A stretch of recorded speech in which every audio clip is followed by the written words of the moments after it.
YCP సభ్యులకి కొన్ని departments మీద మీరు ప్రశ్నలు లేకపోతే మీకు గౌరవం ఉంటుంది. లిక్కర్ మీద ప్రశ్నలు వేయడం ఏంటి అధ్యక్ష? అందులో మళ్ళీ క్యాలిక్యులేషన్ సార్, గత డిసెంబర్ లో ఎంత సరుకు, ఈ డిసెంబర్ లో ఎంత సరుకు బాగా తాగించేస్తున్నారు అధ్యక్ష. 5 సంవత్సరాలు ఒక్క బ్రాండెడ్ లిక్కర్ ఈ ఆంధ్రప్రదేశ్ లో దొరికింది అధ్యక్ష.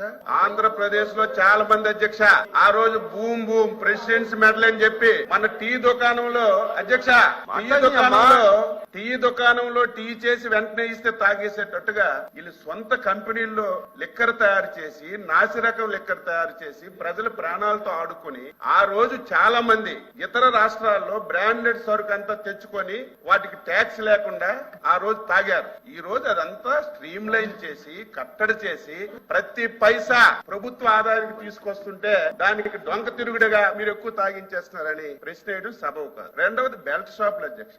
బెల్ట్ షాపుల గురించి మాట్లాడుతున్నారు. 2014-24 మధ్యన ఏ మార్కెట్ లోకి వెళ్ళినా సరే కొత్త రకం ప్యాంట్లు వచ్చాయి అధ్యక్ష. నేను కూడా చూశాను. ఒక ప్యాంట్ కి 15 పాకెట్లు ఉండే, నేను ఎక్కడ చూడలేదు. ఏంటి 15 పాకెట్లు ప్యాంట్ దొరికిందంటే 15 బాటిల్స్ పాకెట్ లో పెట్టుకుని ప్రతి ఇంటికి వెళ్లి డోర్ డెలివరీ చేసి మద్యం తాగించిన వాళ్ళు ఈ రోజు బెల్ట్ షాపుల గురించి మాట్లాడుతున్నారు. నేను వైసీపీ ఎమ్మెల్సీలకి నేను ఒకటే కోరుతున్నాను, లిక్కర్ మీద, శాండ్ మీద, మైన్ మీద, భూముల మీద మీరు ఎన్ని క్వశ్చన్లు తగ్గించుకుంటే అంత గౌరవం పెరుగుతుంది తప్ప ఏదో అడ్డగోలుగా మాట్లాడి ప్రభుత్వాన్ని మీరు ఏదో ఇరకన పెట్టాలంటే అది మీరు అవివేకము. ప్రజలు నవ్వుకుంటున్నారు. వైసీపీ సభ్యులు లిక్కర్ మీద క్వశ్చన్ వేసినా, ఇసుక మీద క్వశ్చన్ వేసినా, మైన్స్ మీద క్వశ్చన్ వేసినా, ల్యాండ్స్ మీద క్వశ్చన్ వేసినా నవ్వుకుంటున్నారనే విషయం మీరు గుర్తుపెట్టుకోవాలి.